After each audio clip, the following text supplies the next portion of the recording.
যতদিন ভালোবাসা বেঁচে থাকবে, যতদিন বাঙালি অসহায় বোধ করবে, ততদিন জানেন বাঙালি একটা আশ্রয়, একটা ভরসা খোঁজার চেষ্টা করবে।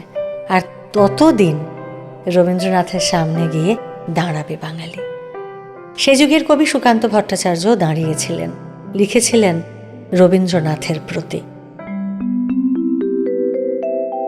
এখনো আমার মনে তোমার উজ্জ্বল উপস্থিতি, প্রত্যেক নিভৃত ক্ষণে মত্ততা ছড়ায় যথারীতি। এখনো তোমার গানে সহসা উদ্বেল হয়ে উঠি, নির্ভয়ে উপেক্ষা করি জঠরের নিঃশব্দ ভ্রুকুটি। এখনো প্রাণের স্তরে স্তরে তোমার দানের মাটি সোনার ফসল তুলে ধরে। এখনো স্বগত ভাবাবেগে মনের গভীর অন্ধকারে তোমার সৃষ্টিরা থাকে জেগে। তবুও ক্ষুধিত দিন ক্রমশ সাম্রাজ্য গড়ে তোলে, গোপনে লাঞ্ছিত হই হানাদারি মৃত্যুর কবলে।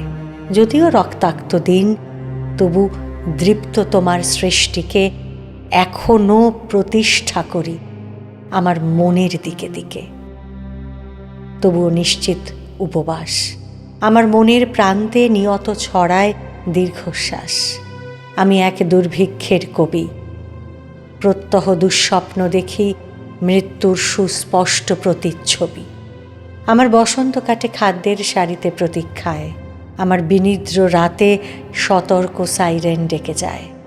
আমার রোমাঞ্চ লাগে অযথা নিষ্ঠুর রক্তপাতে, আমার বিস্ময় জাগে নিষ্ঠুর শৃঙ্খল দুই হাতে।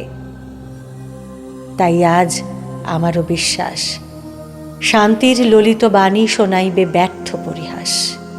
তাই আমি চেয়ে দেখি প্রতিজ্ঞা প্রস্তুত ঘরে ঘরে, দানবের সাথে আজ সংগ্রামের তরে। এই কবিতাটি আমরা ছোটবেলা থেকে অনেকবার পড়েছি বলুন।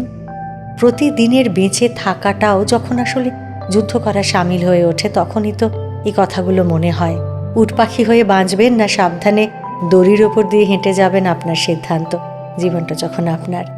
ভালো থাকুন, সজাগ থাকুন, আর শুনতে থাকুন ৯টার কবিতা, কাব্যে গপ্পে চমচমাট।